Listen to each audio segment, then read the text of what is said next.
கந்தா கடம்பா திருமுருகையா சிவகார்த்திகேயா மால்மருகா செந்தமிழில் திருப்புகழ் பாடி நின்றால் மனம் மிஞ்சிடும் இன்பம் விளையுதையா. சிரகிரி வேலவனை காண்கையிலே விழிவோரம் கண்ணீர் பெருகிடுமே. கந்த சஷ்டி கவச்சம் போதுவோர்க்கு கந்தன் கருணை என்றும் துணை வருமே. பங்குனி உத்திர நாளினிலே உனை நினைந்தே காவடி சுமந்து வந்தோம்.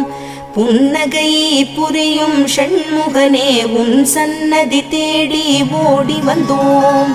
உன் பதம் பணிவது என் தவமே, என் மனதில் நிறைந்திடும் உன் முகமே. ஷண்முக பிரிய குஹ குரு சரவணனே வந்தே இன்னருளை தர வேண்டும்.